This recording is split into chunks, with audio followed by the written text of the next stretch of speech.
झालेलं आहे। कृषी मंत्री म्हणून तुमच्याकडे काही राज्यभराची आकडेवारी आलेली आहे का, काय माहिती आहे तसं? आपल्या सर्वांना माहिती आहे की गेली 1.5-2 महिन्यापासून संपूर्ण राज्यामध्ये खूप मोठ्या प्रमाणामध्ये पाऊस पडत आहे।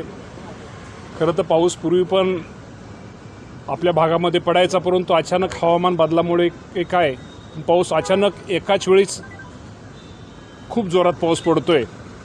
त्यामुळे संपूर्ण राज्यामध्ये शेती पिकाचं खूप मोठ्या प्रमाणामध्ये नुकसान झालेलं आहे।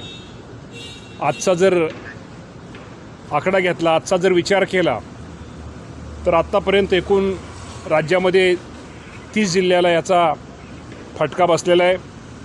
साधारणतः 195 तालुके यामध्ये बाधित असून साधारणतः 654 महसूल मंडळाला खूप मोठ्या प्रमाणामध्ये शेतीच्या पिकांचं नुकसान झालेलं आहे।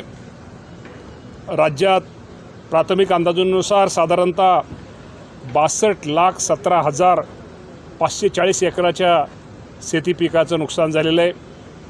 आणि या राज्याचे मुख्यमंत्री देवेंद्र फडणवीस साहेब असतील, एकनाथ शिंदे साहेब असतील, अजितदादा पवार साहेब असतील, या सर्वांचं या सर्व परिस्थितीवरती तिघांचंही लक्ष या सर्वांनी आम्हा सर्वांना सूचना दिलेल्या आहेत। त्याप्रमाणे राज्यामध्ये त्या जिल्ह्याचे पालकमंत्री स्वतः दौरे करतायत, शेतकऱ्यांच्या बांधावर जात आहेत, जिथं जिथं शेतकऱ्यांचं नुकसान झालेलं आहे त्याची पाहणी करतायत।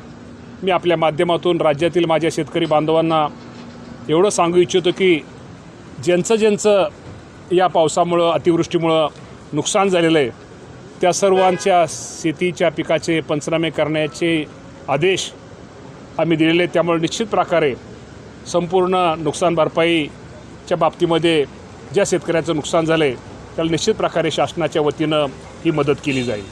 दादा सर, पण एकीकडे विरोधी पक्षातले जे आमदार आहेत ते मात्र कुठेतरी ओला दुष्काळ जाहीर व्हावा अशी मागणी जी आहे ती सातत्यानं करतात। तुमच्या पक्षातले जे देखील मराठवाड्यातले आमदार अजित पवारांना भेटले त्यांनी देखील ओला दुष्काळ जाहीर करण्याची मागणी केली आहे। या बाबतीमध्ये निश्चित प्रकारे आता आपल्या सगळ्याला संपूर्ण परिस्थितीचा एक अंदाज घेऊन आपल्याला माहिती आहे की पाऊस तर अजूनही पडतोय, पाऊस अजूनही थांबलेला नाही आणि पाऊसही एकदम पडतोय, तो एकदम जोरात प्रमाणात पडतोय। त्यामुळे एकंदर सगळ्या परिस्थितीचा विचार करून या राज्याचे मुख्यमंत्री, दोन्ही उपमुख्यमंत्री योग्य तो निश्चित प्रकारे निर्णय घेतील।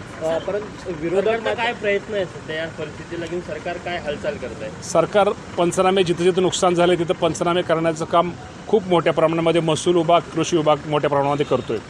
कुठेतरी